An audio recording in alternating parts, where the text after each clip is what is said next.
Carolina is recognized. Thank you, Mr. Speaker. I also want to thank Chairman Goodlatte for his leadership on this bill and a host of others on the Judiciary Committee. Mr. Speaker, I want to have a pop quiz. That may seem unfair to my colleagues on the other side of the aisle, but I'm going to give them a hint. The answer to every one of the questions is the same. I'm going to read a quote, and then you tell me who said it. These last few years, we've seen an unacceptable abuse of power, having a president whose priority is expanding his own power. Any guess on who said that, Mr. Speaker? It was Senator Barack Obama. Here's another one. No law can give Congress a backbone if it refuses to stand up as a co-equal branch.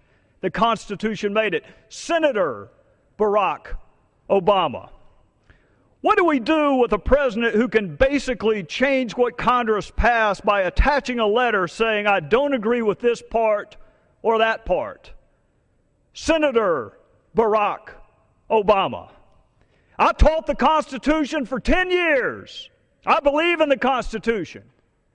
Senator Barack Obama. And my favorite, Mr. Speaker, one of the most important jobs of the Supreme Court is to guard against the encroachment of the executive branch on the power of the other branches.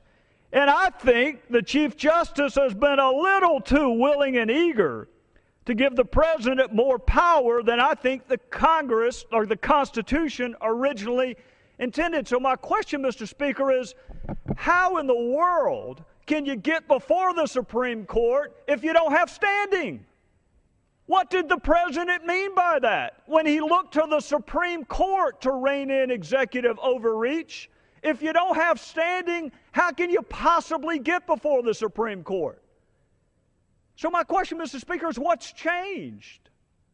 How does going from being a senator to a president rewrite the Constitution? What's different from when he was a senator? Mr. Speaker, I don't think there's an amendment to the Constitution that I missed. I try to keep up with those with regularity. But what I do know is this: process matters.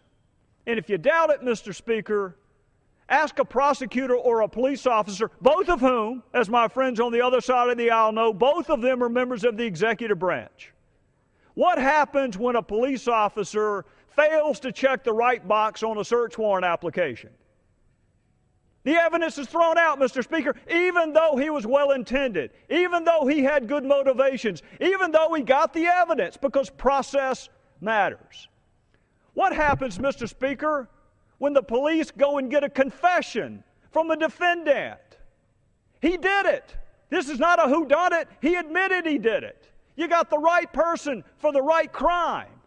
But what happens if he doesn't follow the process?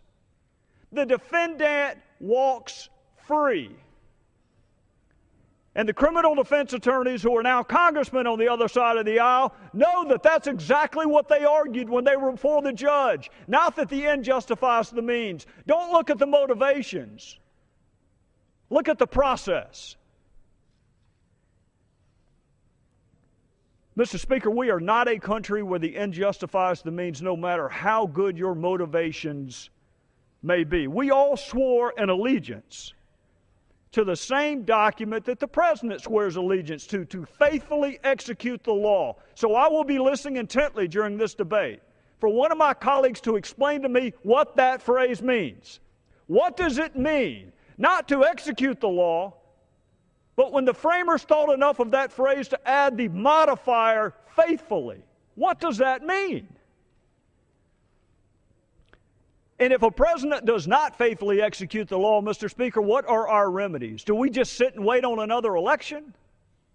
Do we use the power of the purse, the power of impeachment? Those are punishments. Those are not remedies.